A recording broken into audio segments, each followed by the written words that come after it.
Commerce access IGNOU course. Hello friends, आज हमारी ये MCO 6 की ही फोर्थ क्लास है। आई नो, मतलब फोर्थ क्लास बनाता नहीं है जनरली, बट इसमें टॉपिक्स थोड़े ज़्यादा हैं, 6 बुक्स हैं। ठीक है, हो गई बड़ी क्लास, कोई बात नहीं, लेकिन आज हम लोग इसके बाद ख़त्म कर देंगे अपना। तो अब मैं क्या करूँगा ना, आप लोग को इसमें जितने भी इंपॉर्टेंट टॉपिक्स रह गए हैं और जो जो आपको पढ़ने हैं ना वो बताता जाऊँगा, तो आप लोग उसको क्या बुक से मैं आपको मतलब समझाता भी जाऊँगा, तो आप लोग क्या करना उसको आराम से पढ़ लेना। ठीक है, देखो बहुत ज़्यादा स्कोरिंग पेपर है यार। अगर इस वाले पेपर को अच्छे से नहीं करके गए ना, तो मतलब ये है कि आप देखो, अगर आपका MCO 3 अच्छा नहीं हुआ ज़्यादा, इस वाले पेपर को अच्छे से करके जाओ, बहुत अच्छा स्कोर करोगे। बहुत ज़्यादा स्कोरिंग पेपर है, थ्योरी है ना, बाकी कुछ है नहीं। ठीक है, तो आपको चैप्टर का नाम पता ही होगा, अपना सब्जेक्ट का नाम पता ही होगा, क्या है, मार्केटिंग मैनेजमेंट। तो हम लोग अपनी 4 बुक खत्म कर चुके हैं, अब 2 ही बची हुई हैं लास्ट। ठीक है, तो उनको ख़त्म करना है। और अगर आप उसके बाद में हमारे चैनल पर नए हैं, पहली बार जुड़ रहे हैं, तो प्लीज़ हमारे चैनल को लाइक कीजिए और हमारे चैनल को सब्सक्राइब भी कीजिए, हमारी वीडियोस को लाइक कीजिए और दूसरे बच्चों तक क्या कीजिए, शेयर भी कीजिए। ठीक है, अभी से थोड़ा थोड़ा पढ़ना स्टार्ट कर दो। वो नहीं करना कि पेपर से एक दिन पहले पढ़ना, अरे सर अब कुछ नहीं आ रहा, एक बार ऐसा हो गया तो हो गया, अब दोबारा से वही चीज़ रिपीट नहीं करने का। तो देखो, सबसे पहले मैं आपको एक चीज़ बता रहा हूँ, आप लोग बुक नंबर 5 का पेज नंबर 10 खोल लो, और इसमें चैनल्स फॉर कंज्यूमर प्रोडक्ट्स है। ठीक है, प्रोड्यूसर कंज्यूमर कंज्यूमर है, इसमें देखो समझाने लायक कुछ है नहीं। ठीक है, तो आप लोग इसको पूरा याद करके जाना। Distribution channel for service, distribution channel for consumer products and channels for industrial products. ठीक है, तो पढ़ के जाना, क्योंकि कभी क्वेश्चन आता नहीं, लेकिन क्या किया था ना, पिछली बार इन्होंने पेपर में क्वेश्चन डाल दिया था। तो ठीक है, तो मैं चाहता हूँ कि आप लोग छोड़ के नहीं जाओ और आराम से पढ़ के आ जाओ, मतलब पेपर अच्छे से करके आ जाओ।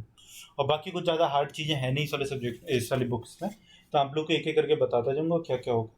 तो देखो, सबसे पहले क्या हमारा क्वेश्चन आता है, factors influencing the choice of channel. ठीक है, हमारे ऐसे कौन से फैक्टर्स हैं जो क्या करते हैं, हमारे चॉइस ऑफ चैनल को अफेक्ट करते हैं। तो क्वेश्चन कितना आएगा, क्वेश्चन 20 नंबर के चांसेस हैं। ठीक है, 20 नंबर का क्वेश्चन बनता है, क्योंकि लिखने को इतना ज़्यादा है इस वाले उसमें क्वेश्चन में। वैसे तो इग्नू ये देखता नहीं है कि भाई कितना लिखने को है कितना नहीं है, बट आप लोग क्या 20 नंबर का इसको प्रिपेयर करके जाओ। 10 नंबर का आएगा तो छोटा छोटा करके लिख देना।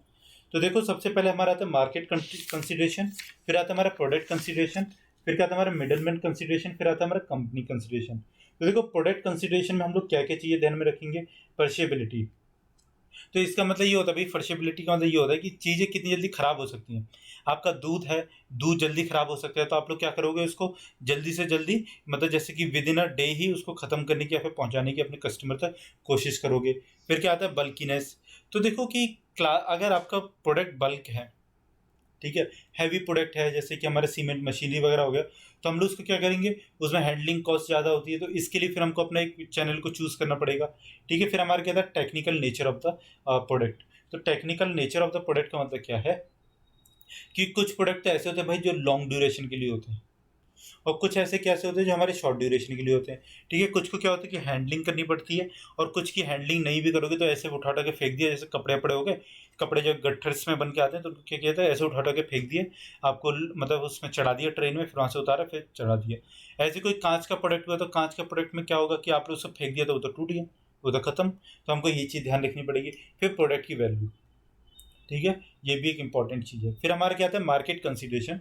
देखो 4 चीज़ें हैं ना। सबसे पहले हमारा क्या होगा, प्रोडक्ट कंसिडरेशन। बहुत ईजी सा है ना, आप थोड़ा सा दिमाग लगाओ, आपको याद हो जाएगा। सबसे पहले देखो, प्रोडक्ट के बारे में हम लोग सोचते हैं, तो हमारा प्रोडक्ट किस तरीके से है, तो उसके अंदर आएगा प्रोडक्ट कंसिडरेशन। फिर क्या आता है हमारा मार्केट कंसिडरेशन। तो देखो, साइज ऑफ द कस्टमर्स। अगर साइज ऑफ द कस्टमर्स बहुत ज़्यादा हैं या बहुत कम है, अगर कम है तो आप लोग मतलब छोटा चैनल चूज़ करोगे, या फिर ऐसा चैनल चूज़ करोगे जिसमें जिसकी क्या कहते हैं, रेंज थोड़ी कम हो। ठीक है, ताकि पैसा भी थोड़ा कम लगे। और वहीं पे आप लोग अगर ज़्यादा कस्टमर से, तो आप लोग क्या करोगे, बड़ी चेन अपनी यूज़ करोगे। बड़ी चेन का मतलब है कि उसमें ज़्यादा से ज़्यादा लोग होंगे, मतलब उसका फैलाव जो होगा पूरे मार्केट तक कवरेज करेगा। फिर क्या आता है हमारा पोटेंशियल वॉल्यूम ऑफ सेल्स, कि फ्यूचर में कितनी सेल हो सकती है। कैसे, कि देखो, अगर आप सर्दियों के कपड़े बनाती है आपकी कंपनी, और आप लोग गर्मियों में क्या करोगे, सेल्स को लो रखोगे जनरली। ठीक है, बहुत ही कम प्रोडक्ट को क्या करोगे, भेजोगे। पर अगर आपका सर्दियों में जैसे है, तो अगर आपका भैया सीज़न आ गया, लोग यही वाला प्रोडक्ट खरीद रहे हैं, तो फिर आप लोग क्या करोगे भैया, उस समय पे तो आपको ये ध्यान में रखना पड़ेगा ना, कि मैं अपने क्या नाम है, सितंबर या फिर अक्टूबर से पहले पहले मार्केट में अपने प्रोडक्ट को भर दूँ। नहीं तो फिर मेरा प्रोडक्ट तो मार्केट में लोग आके डिमांड करेंगे, भैया उस वाली कंपनी की हमको वो दे दो, जैकेट दे दो, तो हम पहुंचा ही नहीं पाएंगे। क्यों, क्योंकि हमने अपना पोटेंशियल वॉल्यूम नहीं दिख पाया। फिर हमारा नेक्स्ट क्या आता है, कंसंट्रेशन ऑफ बायर्स। तो इसका मतलब क्या होता है कि जैसे आपके कुछ ही मतलब एरियाज में ही है, मतलब कि कंसंट्रेटेड हैं क्या, हमारे बायर्स, तो हम लोग क्या करेंगे उसी हिसाब से चूज़ करेंगे, भैया थोड़ा ही थोड़ा मतलब अपने अपने एरिया में ही भेजो और ज़्यादा बड़ा कुछ भी करने की ज़रूरत नहीं है। फिर हमारा क्या आता है size of the purchase order, मतलब आपके प्रोडक्ट को कितना ज़्यादा खरीदा जाता है या कितने साइज में खरीदा जाता है। अगर ज़्यादा बल्कीनेस में या फिर बड़े बड़े प्रोडक्ट्स में खरीदा जाता है, ठीक है, तो आप लोग क्या करोगे उसको ज़्यादा से ज़्यादा सामान पहुंचाने की कोशिश करोगे। बट अगर आपका प्रोडक्ट जैसे मतलब कि कम सामान में खरीदा जाता है, धीरे धीरे लोग खरीदते हैं, तो आप लोग उसका थोड़ा धीरे धीरे करके पहुँचाओगे सामान। फिर हमारा क्या आता है मिडिलमैन कंसिडरेशन। तो देखो मिडिलमैन कंसिडरेशन बहुत ज़्यादा इंपॉर्टेंट भी है, क्योंकि इसमें क्या आता है हमारा types of middleman, channel competition and availability of middleman. ठीक है, ये तीनों ही चीज़ें इंपॉर्टेंट हैं, आप लोग पढ़ के जाना अच्छे से। फिर हमारा क्या आता है कंपनी कंसिडरेशन, ये मतलब इम्पॉर्टेंट है और थोड़ा अच्छा भी है। तो उसमें क्या आता है कॉस्ट ऑफ डिस्ट्रीब्यूशन। तो डिस्ट्रीब्यूशन का हमारा मतलब क्या होता है कि हम लोग जो मतलब डिस्ट्रीब्यूट करेंगे उसमें क्या वेयर हाउसिंग होती है, लाने जाने की कॉस्ट होती है। तो कंपनी को उतना बियर भी कर सकती है, अगर कंपनी बियर नहीं कर पाएगी तो भैया उसमें क्यों लेके आएगी वो। ठीक है, तो वो ऐसा चूज़ करेगी जिसमें हमारी क्या हो शॉर्ट वो हो, क्या कहते हैं हमारे शॉर्ट कॉस्ट उसमें कम पड़ रही हो। ठीक है, फिर हमारे क्या आता है long run effect on profit, तो ये भी कंपनी को अपना देखना पड़ेगा। फिर एक्सपीरियंस एंड एबिलिटी, ठीक है, कंपनी मतलब कितनी कंपनी की एबिलिटी क्या है और कंपनी का एक्सपीरियंस क्या है। ऑब्वियस सी बात है कंपनी का अगर एक्सपीरियंस ज़्यादा होगा तो ज़्यादा ढंग से उसको वो कर पाएगी चीज़ों को मैनेज। ठीक है, अगर उसका एक्सपीरियंस कम होगा तो वो कम ही मैनेज कर पाएगी। फिर हमारा क्या आता है फाइनेंशियल स्ट्रेंथ एंड देन हमारा क्या आता है extent of channel conflict control, sorry. ठीक है, चीज़ समझ में आई आपको? ठीक है, कोई ज़्यादा हार्ड नहीं है, ये अच्छे से याद हो जाएगा। अब क्वेश्चन हमारा नेक्स्ट क्या था, why channel management is important. अच्छा क्वेश्चन है, आने की चांसेस थोड़ी कम है, बट आप लोग इसको पढ़ के जाओ, क्योंकि मैंने क्या था कोई भी क्वेश्चन आए और आप लोग उसको क्या करो छोड़ दो। ठीक है, तो देखो चैनल मैनेजमेंट हमारा क्या है selecting channel members, training channel members, motivating channel members. बस यार यही तीन चीज़ें। 10 नंबर का क्वेश्चन आएगा, 20 नंबर का नहीं आएगा। और अब मैं इसमें आपको क्या चीज़ें बताऊँ क्या चीज़ें नहीं बताऊँ, अब उसमें कुछ है भी नहीं। फिर हमारा फोर्थ पॉइंट क्या है evaluating channel members and modifying channel arrangement. देखो ईजी सा है, इसका आप एक प्रोसेस समझने की कोशिश करो। सबसे पहले आप लोग क्या करोगे सेलेक्ट करोगे चैनल मेंबर्स को, उन्हीं को ट्रेनिंग दोगे जिनको आपने नया नया हायर किया है। ठीक है, फिर उनको मोटिवेट करोगे कि भैया हमारे प्रोडक्ट को बिकवाओ बिकवाओ बिकवाओ। ठीक है, फिर क्या करोगे एवेल्यूट करोगे, देखोगे कि भाई कहीं ऐसा तो नहीं कुछ कमी रह गई है, क्या कमियां रह गई हैं तो हमको किस तरीके से पूरा करें, और फिर उसके बाद उसको मॉडिफाई कर दोगे अगर हमको कोई कमी मिलती है। अगर नहीं मिलती तो एज इट इज चलने दोगे, अगर मिल गई तो उसको मॉडिफाई कर दोगे, बस हो गया खत्म। अब चैनल कॉन्फ्लिक्ट्स हालांकि एक इंपॉर्टेंट टॉपिक है जो कि क्या है कि हमारे पेपर में आ सकता है। तो चैनल कॉन्फ्लिक्ट का मतलब क्या होता है, चैनल कॉन्फ्लिक्ट का मतलब होता है कि आप लोगों के कोई भी मतलब होलसेलर रिटेलर या फिर एक एरिया का होलसेलर दूसरे एरिया के होलसेलर से लड़ जाए, एक रिटेलर दूसरे रिटेलर से लड़ जाए, तो ये हमारा किस में आता है चैनल कॉन्फ्लिक्ट में आता है, जो कि बहुत ज़्यादा जरूरी है क्या रोकना। क्योंकि कहीं ना कहीं अगर चैनल कॉन्फ्लिक्ट है तो आपकी कंपनी की एक इमेज खराब होती है मार्केट में।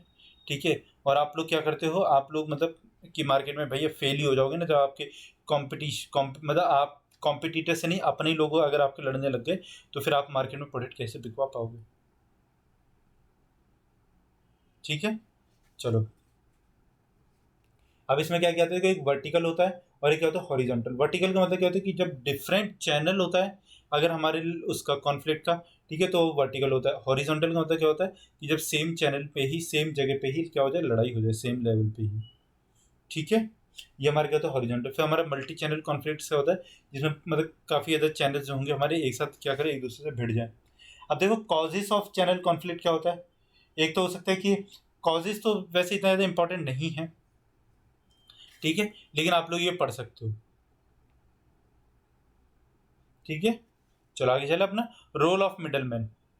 क्वेश्चन देखो यार ऐसा है नहीं कुछ भी रोल ऑफ मिडलमैन का, बट आप लोग पढ़ के जाओ क्योंकि आपको पता ही है ना, फिर मैं चाहता नहीं कि आप लोग का किसी भी तरीके से कोई भी क्वेश्चन क्या हो छूट जाए। तो रोल ऑफ मिडलमैन में देखो क्या आता है सबसे पहले कि क्रिएशन, आप लोग आ जाओ पेज नंबर 28 पे। ठीक है, सेम बुक का पेज नंबर 28। तो इसमें क्रिएशन ऑफ यूटिलिटीज है कि मतलब आपकी क्या है कि यूटिलिटी को बढ़ाएगा। ठीक है, उसकी मतलब एफर्ट्स को डालेगा भाई। फिर क्या आता है इकोनॉमी इन एफर्ट। फिर हमारे क्या आता है मार्केट कवरेज, मार्केट को तो कवर करते ही करता भैया, मिडिलमैन जो भी कोई हमारा होगा।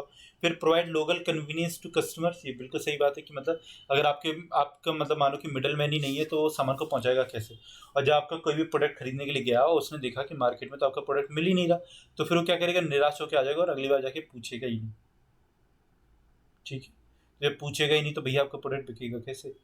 तो फिर दुकानदार क्या कहेगा थोड़ी देर बाद, यार तुम खरीद ले जाओ अपना प्रोडक्ट यहाँ से, भैया कोई खरीदता तो है नहीं, हमें नहीं खरीदना। ठीक है, फिर हमारे क्या आता है प्रोवाइड फील्ड स्टॉक्स। तो प्रोवाइड फील्ड स्टॉक्स का मतलब क्या होता है कि आप लोगों की मतलब रिक्वायरमेंट कितनी है। ठीक है, रियल मार्केट में तो आपका मिडल मैन ही बताएगा किस तरीके से, वही तो बताएगा ना कि किस तरीके से मतलब कि आपके यहाँ से सर इतनी डिमांड आ रही है, हमको इतना प्रोडक्ट का करवाओ, प्रोवाइड करवाओ, इतने इतने प्रोडक्ट्स प्रोवाइड करवाओ। तो इसके हिसाब से आपको क्या पता लगेगा कि हमारी डिमांड कितनी आ रही है और हमको किस हिसाब से अपने प्रोडक्ट्स बनाने हैं। फिर क्या होता है फाइनेंसिंग, कहीं ना कहीं जो हमारा वो होता है मिडल मैन जो होगा वो प्रोडक्ट को फाइनेंस करवाएगा। फाइनेंस मतलब कि वो अपना पैसा लगाएगा ना उसमें, तभी तो वो जाएगा ना कि सामान जैसे खरीदेगा तो आपको भी तो फायदा होगा उससे। फिर हमारा क्या था सर्विसिंग, सर्विसिंग भी प्रोवाइड करवाते हैं। ठीक है, फिर हमारा क्या था acting as channels of communication and help in promotion. ठीक है, समझ में आ गया आपको। चलो, फिर हमारा क्या था डिफाइन मार्केटिंग लॉजिस्टिक टास्क। अच्छा क्वेश्चन है, 10 नंबर के चांसेस हैं, बाकी 20 नंबर का क्वेश्चन आएगा नहीं लॉजिस्टिक्स वाला, लेकिन तब भी आप करो। मैं इसका पेज नंबर आपको बताता हूँ। देखिए सारे के सारे क्वेश्चंस करके जाओ, क्योंकि आपको एक बार पढ़ना है, अगर इस बार नहीं किया तो फिर मतलब आप ये चीज़ सोचो कि आपको बार बार पढ़ना पड़ेगा। ठीक है, तो इससे अच्छा यही नहीं है कि सर मैं इसी बार पढ़ के चले जाऊँ, है ना। तो मार्केटिंग देखो लॉजिस्टिक्स के हमारे टास्क क्या होते हैं।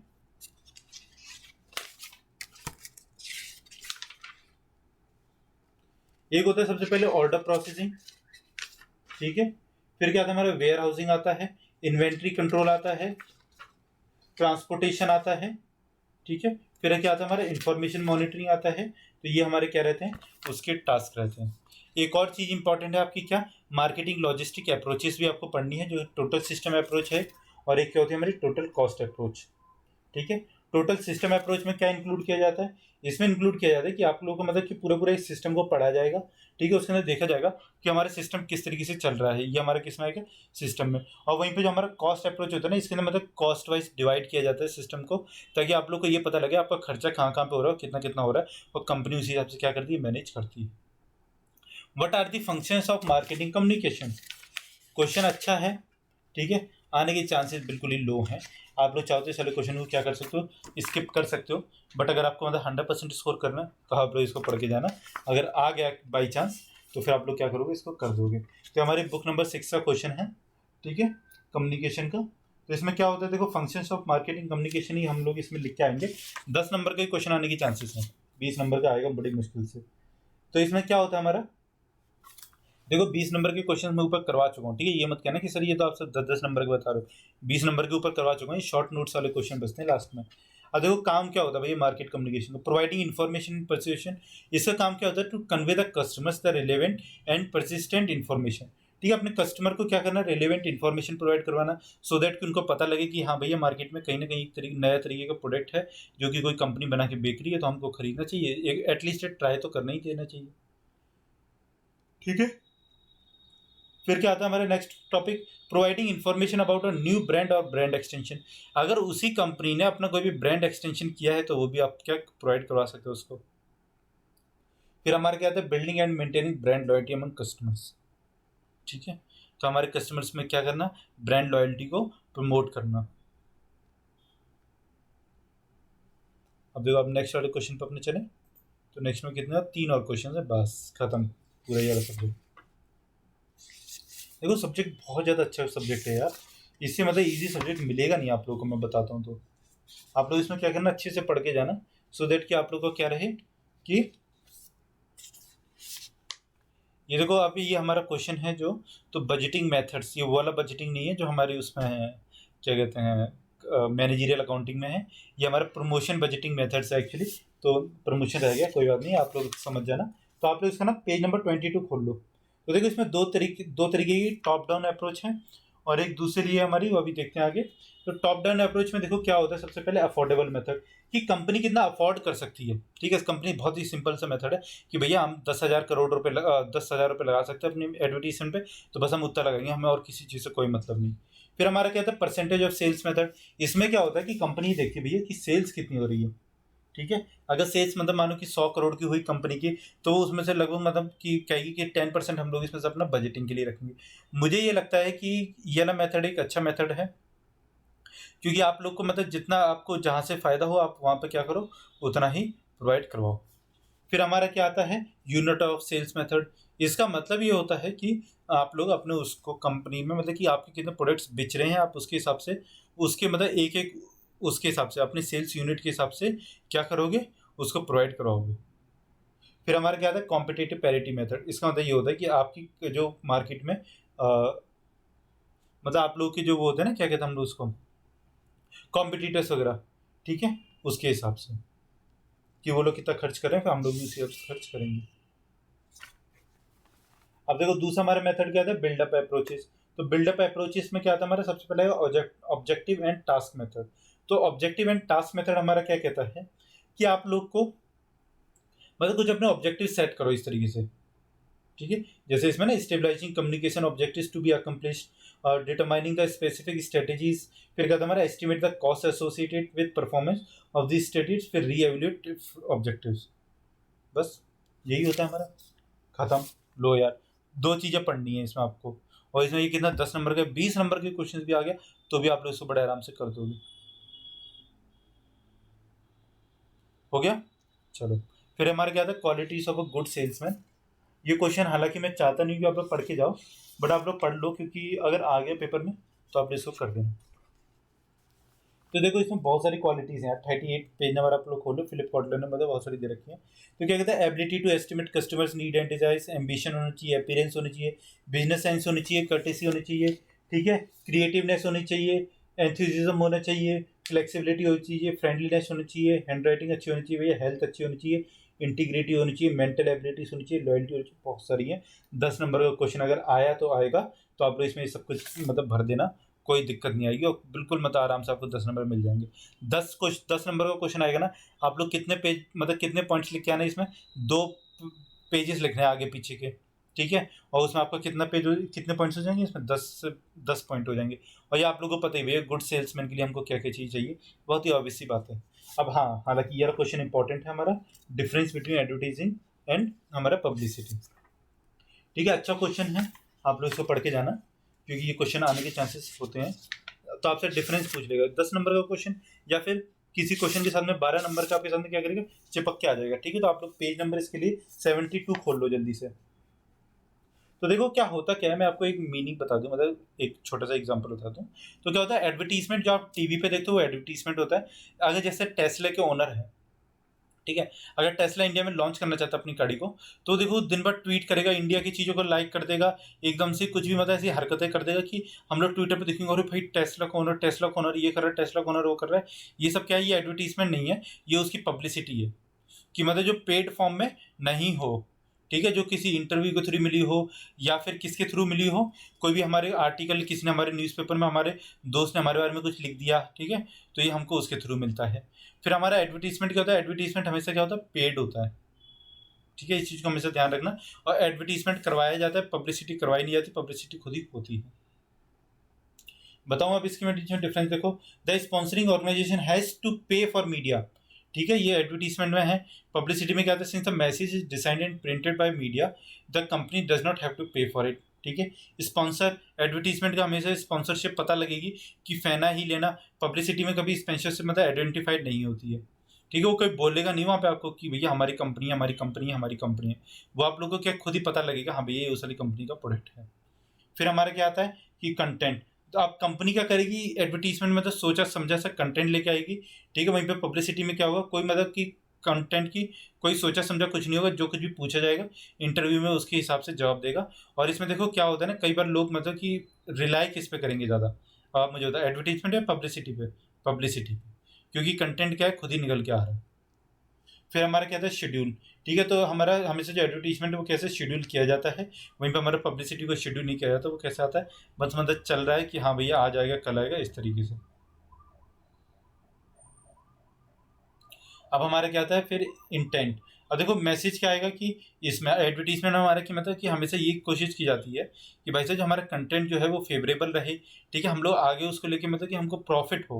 वहीं पे पब्लिसिटी में ऐसा कुछ नहीं होता, फेवरेबल एवरेबल की कोई बात नहीं होती, सिर्फ और सिर्फ ये चीज़ देखी जाती है कि मतलब कि हाँ भैया हमें सच्चाई बतानी, हमसे जो पूछी जा रही है हमको बस इतनी बात बतानी, और हमें इससे कोई मतलब नहीं। फिर हमारा क्या था क्रेडिटिविटी। तो देखो पब्लिसिटी में हाई रहती है, जैसे मैंने आपको बताया कि उसमें क्या होता है हमारा, बताओ, उसमें ज़्यादा आप रिलाई करोगे क्योंकि वो सच्चाई बोलेगा।